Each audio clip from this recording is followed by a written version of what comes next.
श्री गणेशाय नमः। श्री सीतारामाभ्यां नमः। श्री हनुमते नमः। श्री उमापते नमः। श्री गुरुवे नमः। सब संतन की जय जय।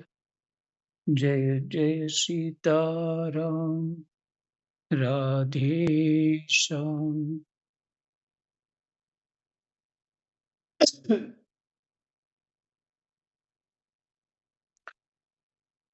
श्रीमद् भागवत महापुराण प्रथम स्कंद 16वां अध्याय। परीक्षित की दिग्विजय तथा धर्म और पृथ्वी का संवाद।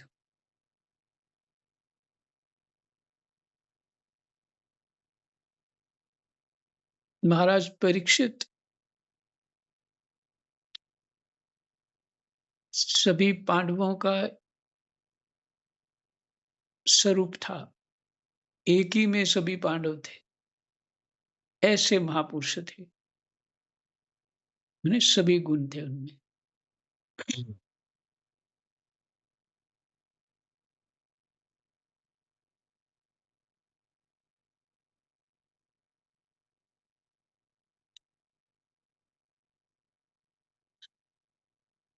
सूत जी कहते हैं, शौनक जी, पांडवों के महाप्रयाण के पश्चात भगवान के परम भक्त राजा परीक्षित श्रेष्ठ ब्राह्मणों की शिक्षा के अनुसार पृथ्वी का शासन करने लगे।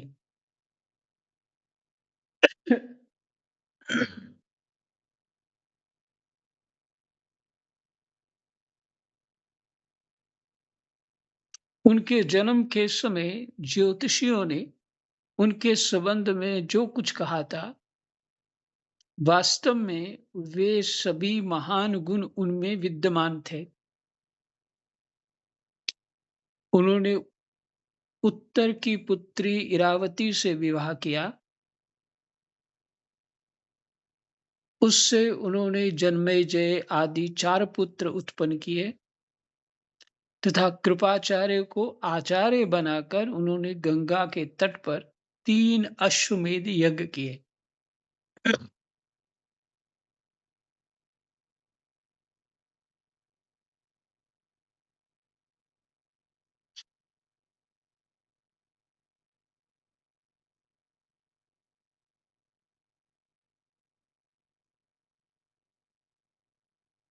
जिनमें ब्राह्मणों को पुष्कल दक्षिणा दी गई। उन यज्ञों में देवताओं ने प्रत्यक्ष रूप में प्रकट होकर अपना भाग ग्रहण किया।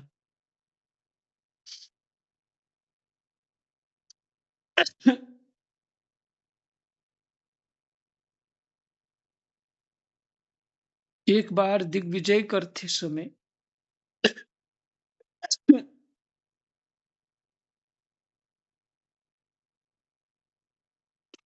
उन्होंने देखा कि शूद्र के रूप में कलयुग राजा का वेश धारण करके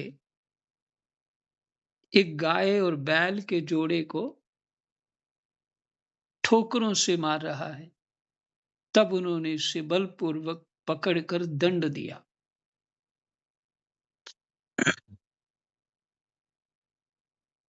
4 युग जो होते हैं उसमें कलयुग है। इस एक प्रकार के समय है। समय का प्रभाव जो है, उस समय के प्रभाव को भी प्रभावित कर सकते थे। ऐसे महाराज परीक्षित थे।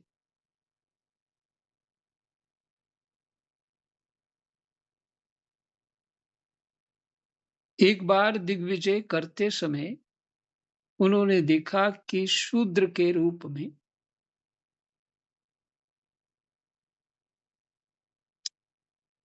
में मैंने शूद्र के रूप में ने शूद्र की जैसी वेशभूषा उस समय हुआ करती थी। पहले सबकी वेशभूषा अलग-अलग होती थी। पहचाना जाता था, ये ब्राह्मण है, ये क्षत्रिय है, ये वैश्य है, ये शूद्र है, तो उससे फिर वैसा ही व्यवहार करते, लेन-देन जो भी व्यवहार होता, ताकि हम अपने-अपने कर्तव्य को ठीक-ठीक कर पाएँ। हुँ, क्यों तो विशेष समय था धर्म का।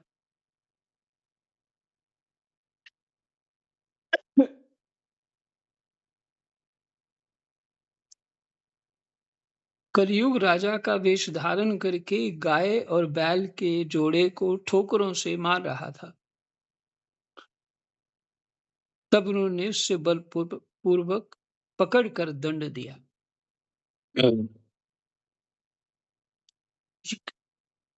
इस माने ऐसे जो नासमझी के कार्य हैं, ये कलयुग में होते हैं। कि कितना कलयुग होगा कि लाखों-लाखों गाय रोज कट जाती हैं और ये दूसरे लोग जो हैं इसको खाते हैं। बताइए कैसा कलयुग होगा?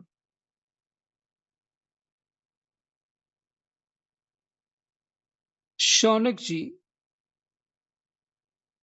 ने पूछा, महाभाग्यवान सूत जी,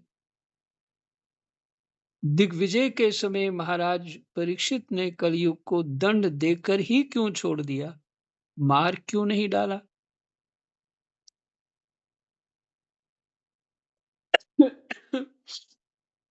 क्योंकि राजा का वेश धारण करने पर भी था तो वह अधम शूद्र ही, जिसने गाय को लात से मारा था। देखिए, सभी जातियों में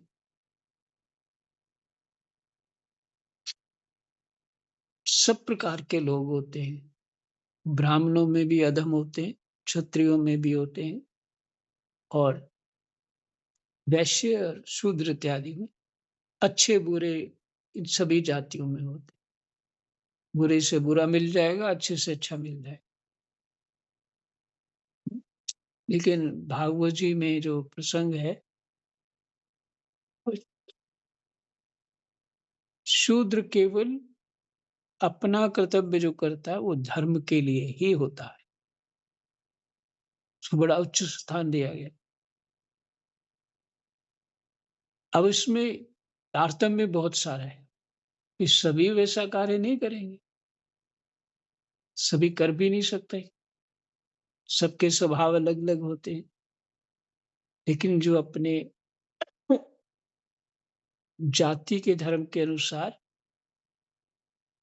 उसी के अनुसार अपने जीवन को सेवा बुद्धि से निर्वाह कर लेता है, वो भगवत प्राप्ति कर लेता है सेवा से ही।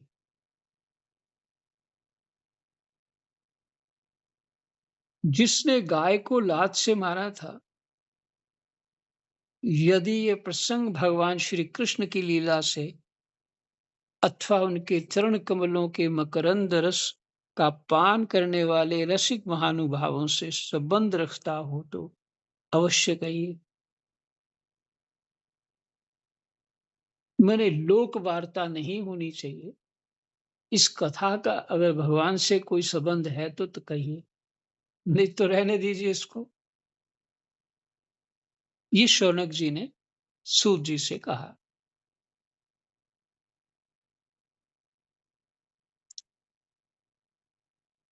दूसरी, व्यर्थ की बातों से क्या लाभ? उनमें तो आयु व्यर्थ नष्ट होती है। प्यारे सूत जी, जो लोग चाहते तो हैं मोक्ष, परंतु अल्प आयु होने के कारण मृत्यु से ग्रस्त हो रहे। हम्म। उनके कल्याण के लिए भगवान यम का आवाहन करके उन्हें यहाँ शांति कर्म में नियुक्त कर दिया गया।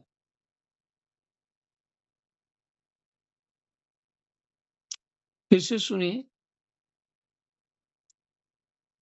व्यर्थ की बातें करने से तो आयु ही नष्ट हो रही है ना, व्यर्थ जीवन जा रहा है। अपनी योग्यता, अपने कर्तव्य, अपनी जाति, धर्म के अनुसार तो काम कर ही नहीं रहा। चित्त जहाँ लगाना चाहिए वहाँ लगा ही नहीं रहा।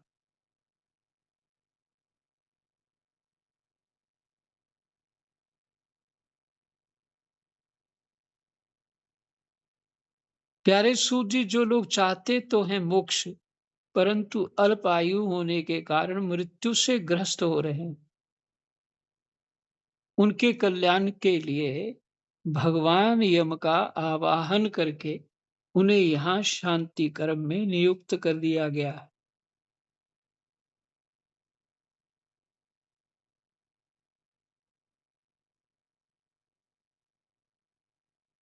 जो लोग तो चाहते हैं मोक्ष, परंतु अल्प आयु, थोड़ी आयु होने के कारण मृत्यु से ग्रस्त हो रहे हैं। माने मृत्यु हो रही है, उनके कल्याण के लिए भगवान यम का आवाहन करके उन्हें यहाँ शांति कर्म में नियुक्त कर दिया गया। जब तक यमराज यहाँ इस कर्म में नियुक्त हैं, तब तक किसी की मृत्यु नहीं होगी।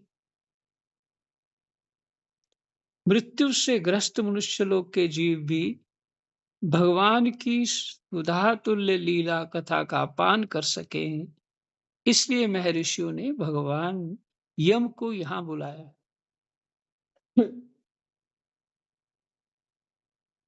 महत्वपूर्ण बात है। मृत्यु से ग्रस्त मनुष्य लोक के जीव भी भगवान की सुधा तुल्य लीला कथा का पान कर सकें, इसलिए महर्षियों ने भगवान यम को यहाँ बुलाया। एक तो थोड़ी आयु और दूसरे कम समझ। मनुष्य की आयु भी थोड़ी और ऊपर से समझ कम। ऐसी अवस्था में संसार के मंदभाग्य विषयी पुरुषों की आयु व्यर्थ ही बीती जा रही है।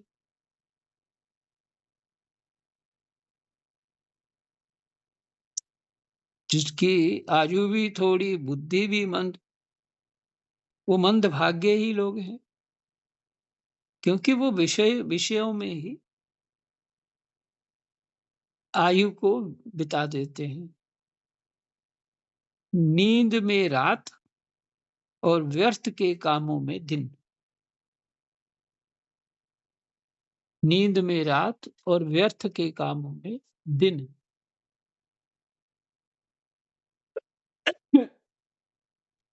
सूत जी ने कहा,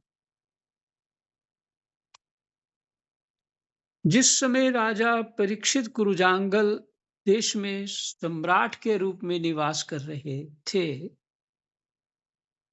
उस समय उन्होंने सुना कि मेरी सेना द्वारा सुरक्षित साम्राज्य में कलयुग का प्रवेश हो गया है।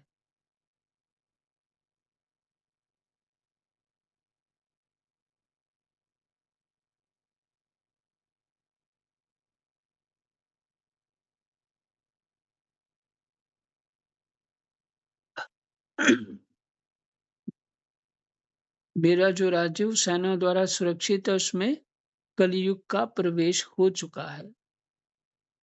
इस समाचार से उन्हें दुख तो अवश्य हुआ, परंतु ये सोचकर कि युद्ध करने का अवसर हाथ लगा, वे उतने दुखी नहीं हुए। इसके बाद युद्धवीर परीक्षित ने धनुष हाथ में ले लिया। वे श्याम वर्ण के घोड़ों से जुते हुए सिंह की ध्वजा वाले सुसज्जित रथ पर सवार होकर दिग्विजय करने के लिए नगर से बाहर निकल पड़े। उस समय रथ, हाथी, घोड़े और पैदल सेना उनके साथ साथ चल रही थी। उन्होंने भद्राश्व, केतुमाल, भारत, उत्तर कुरु और किमपुरुष आदि सभी वर्षों को जीतकर वहां के राजाओं से भेंट ली।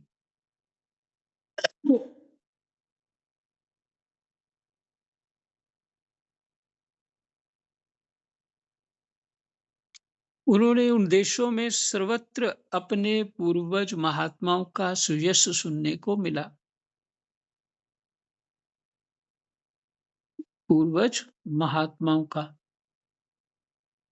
मैंने राज ऋषियों का सुनने का यश मिला, मैंने अपने कुल के बड़ों का यश सुनने को मिला। उस यशोगान से पद पद पर भगवान श्री कृष्ण की महिमा प्रकट होती थी। इसके साथ ही उन्हें ये भी सुनने को मिलता था कि भगवान श्री कृष्ण ने अश्वत्थामा के ब्रह्मास्त्र की ज्वाला से किस प्रकार उनकी रक्षा की।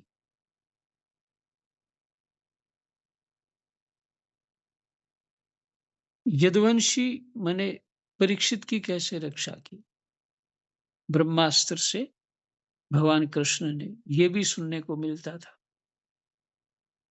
यदुवंशी और पांडवों में परस्पर कितना प्रेम था तथा पांडवों की भगवान श्री कृष्ण में कितनी भक्ति थी।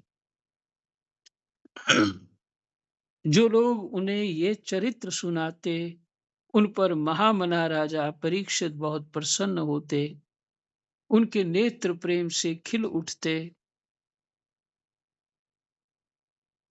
वे बड़ी उदारता से उन्हें बहुमूल्य वस्त्र और मणियों के हार उपहार रूप में देते। वे सुनते कि भगवान श्री कृष्ण ने प्रेम परवश होकर पांडवों के सारथी का काम किया। प्रेम परवश होकर।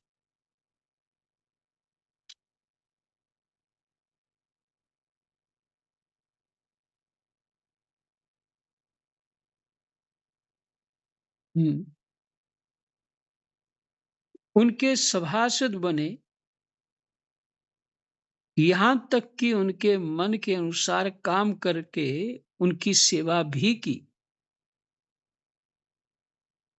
उनके सखा तो थे ही, दूत भी बने। वे रात को शस्त्र ग्रहण करके वीरासन से बैठ जाते और शिविर का पहरा देते। उनके पीछे पीछे चलते, स्तुति करते तथा प्रणाम करते। इतना ही नहीं, अपने प्रेमी पांडवों के चरणों में उन्होंने सारे जगत को झुका दिया।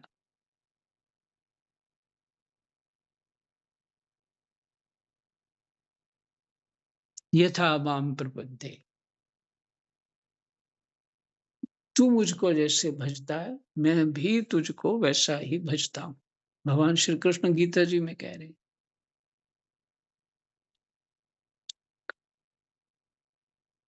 पांडव भगवान श्री कृष्ण को सर्वस्व मानते हैं, सब कुछ वो मानते हैं अपना। वही उनका धन है, वही उनका संसार है, सब कुछ। और भगवान भी कोई कमी नहीं छोड़ रहे, वो भी वैसा ही कर रहे हैं।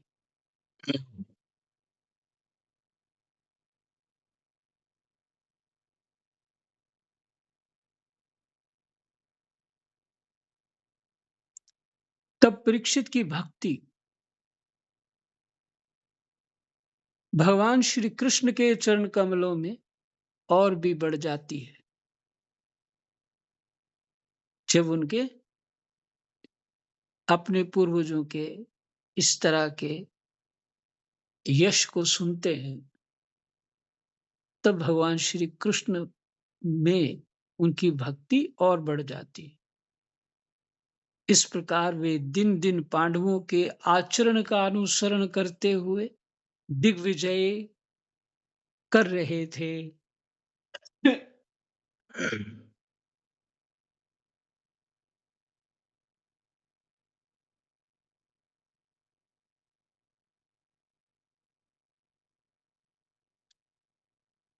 उन्हीं दिनों उनके शिविर से थोड़ी ही दूर पर एक आश्चर्यजनक घटना घटी।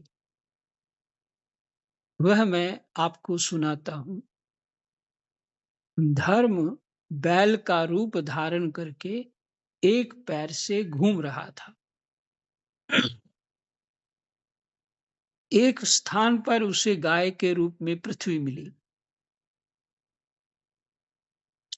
धर्म जो है वो बैल रूप में है और गाय जो है वो पृथ्वी पृथ्वी गाय रूप में है।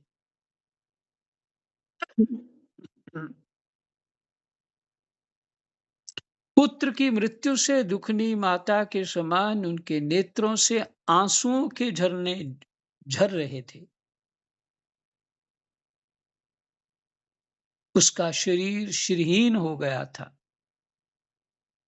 धर्म पृथ्वी से पूछने लगा।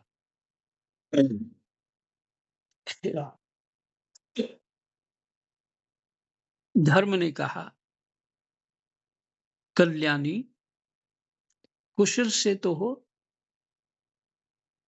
तुम्हारा मुख कुछ कुछ मलिन हो रहा है, तुम श्रीहीन हो रही हो, मालूम होता है तुम्हारे हृदय में कुछ न कुछ दुख अवश्य है।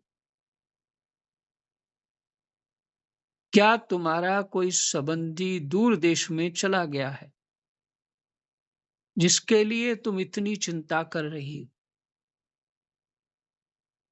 कहीं तुम मेरी मेरी तो चिंता नहीं कर रही हो कि अब इसके 3 पैर टूट गए,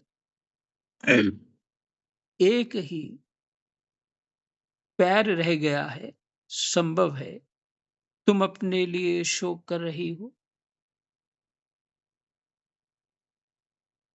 कि अब शूद्र तुम्हारे ऊपर शासन करेंगे पृथ्वी के ऊपर।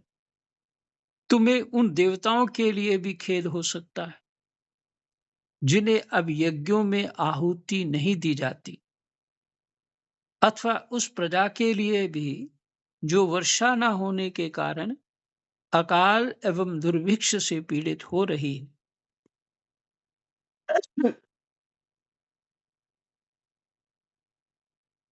वर्षा नहीं होती तो अकाल पड़ जाता है। देवी, क्या तुम राक्षस सरीखे मनुष्यों के द्वारा सताई हुई आरक्षित आरक्षित स्त्रियों एवं आर्त बालकों के लिए शोक कर रही हो? ये धर्म पूछते हैं तो मनुष्य पर भीतर जो प्रवृत्तियां हैं वो राक्षसी हैं। ऐसे लोगों से सताई हुई स्त्रियों से और आर्त बालकों के लिए शोक कर रही हो। आर्त मैंने दुखी। संभव है वह अब कुकर्मी ब्राह्मणों के चंगुल में पड़ गई है। संभव है विद्या अब कुकर्मी ब्राह्मणों के चंगुल में पड़ गई है, क्योंकि सबके मस्तिष्क में तो कलयुग आ गया, तो सबका धर्म बिगड़ जाएगा। इसलिए तो धर्म का एक ही पैर रह गया।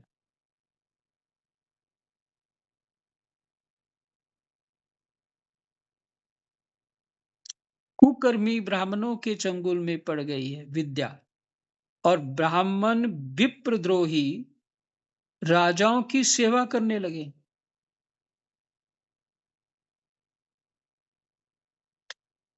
जो ब्राह्मणों का आदर नहीं करते, द्रोही हैं, उन्हीं राजाओं की ब्राह्मण सेवा करने लगे हैं। और इसी का तुम्हें दुख हो। आज के नाम मात्र के राजा तो 16 आने कलयुगी हो गए हैं। उन्होंने बड़े बड़े देशों को भी उजाड़ डाला है। क्या तुम उन राजाओं या देशों के लिए शोक कर रही हो?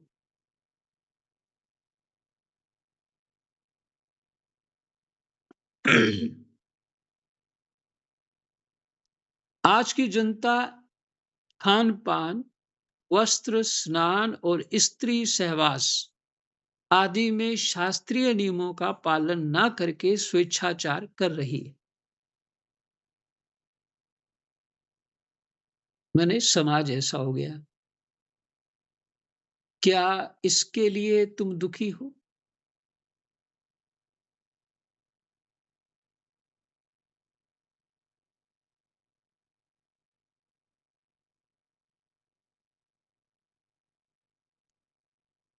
माँ पृथ्वी, अब समझ में आया, हो ना हो, तुम्हें भगवान श्री कृष्ण की याद आ रही होगी।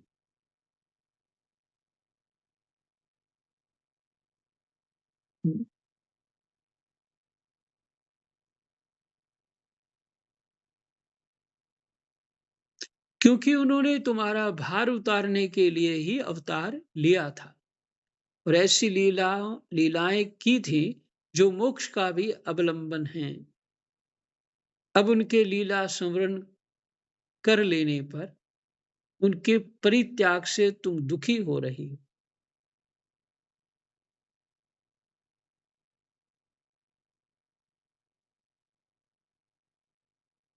देवी, तुम तो धन रत्नों की खान हो। तुम अपने कलेश का कारण, जिससे जिससे तुम इतनी दुर्बल हो गई हो, मुझे बतलाओ। मालूम होता है बड़े बड़े बलवानों को भी हरा देने वाले काल ने देवताओं के द्वारा वंदनीय तुम्हारे सौभाग्य को छीन लिया है। तुम्हारा सौभाग्य ऐसा है कि देवता भी उसकी वंदना करते, तुम्हारी वंदना करते, और वो सौभाग्य काल ने छीन लिया। पृथ्वी से कहा, धर्म, तुम मुझसे जो कुछ पूछ रहे हो वह सब स्वयं जानते हो। ये पृथ्वी ने कहा, धर्म, तुम मुझसे जो कुछ पूछ रहे हो वह सब स्वयं जानते हो। जिन भगवान के सहारे तुम सारे संसार को सुख पहुंचाने वाले अपने चारों चरणों से युक्त थे, जिनमें सत्य, पवित्रता, दया, क्षमा, त्याग, संतोष, सरलता, शम, दम, तप, समता, तितिक्षा, उपरति, शास्त्र विचार, ज्ञान, वैराग्य, ऐश्वर्य, वीरता, तेज, बल, स्मृति, स्वतंत्रता, कौशल, कांति, धैर्य, कोमलता, निर्भीकता, विनयशील विनयशील, साहस, उत्साह, बल, सौभाग्य, गंभीरता, स्थिरता, आस्तिकता, कीर्ति, गौरव और निरहंकारता, ये 39 अप्राकृत गुण तथा महत्वाकांक्षी पुरुषों के द्वारा वांछनीय, हम्म, और भी बहुत से महान गुण उनकी सेवा करने के लिए नित्य निरंतर निवास करते हैं।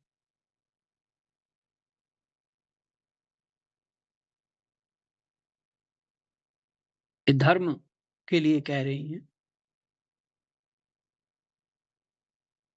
एक क्षण के लिए भी उनसे अलग नहीं होते।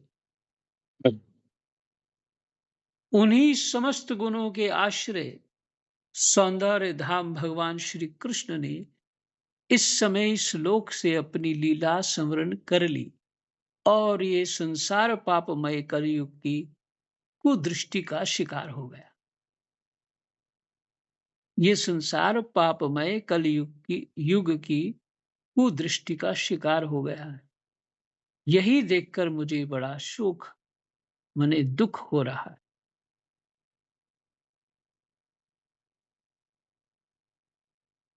अपने लिए देवताओं में श्रेष्ठ तुम्हारे लिए, अपने लिए देवताओं में श्रेष्ठ तुम्हारे लिए देवता, पितर, ऋषि, साधु और समस्त वर्णों तथा आश्रमों के मनुष्य के लिए मैं शोकग्रस्त हो रही हूँ। ये धर्म को कह रही है माता पृथ्वी।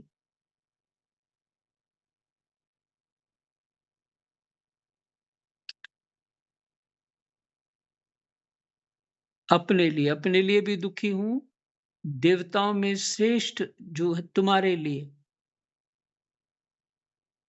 तुम देवताओं से भी श्रेष्ठ हो।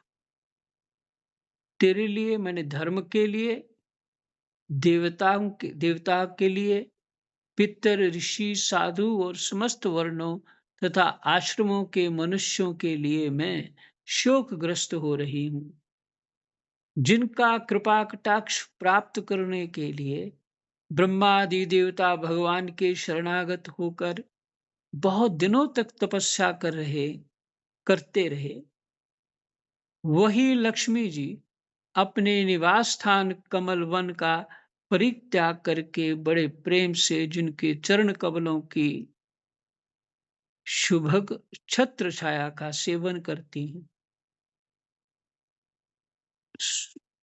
शुभग शुभ छत छत्र छाया का सेवन करती हैं। उन्हीं भगवान के कमल, वज्र, अंकुश, ध्वजा आदि चिन्हों से युक्त श्री चरणों से विभूषित होने के कारण मुझे महान वैभव प्राप्त हुआ था। ये पृथ्वी कहती है, मुझे ये महान वैभव प्राप्त हुआ था कि भगवान के चरण मेरे ऊपर, पृथ्वी के ऊपर पड़ते और उसमें चरण चिन्ह अंकित होते जाते जहां वो चरण रखते।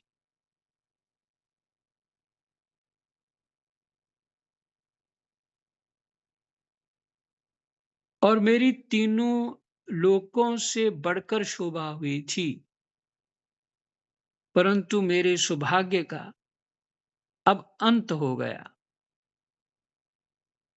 भगवान ने मुझ अभागनी को छोड़ दिया। मालूम होता है मुझे अपने सौभाग्य पर गर्व हो गया था, इसलिए उन्होंने मुझे यह दंड दिया है।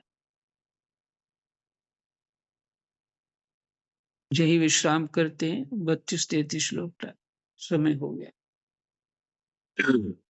कृष्ण वासुदेवाय हरये परमात्मने प्रणतः क्लेशनाशाय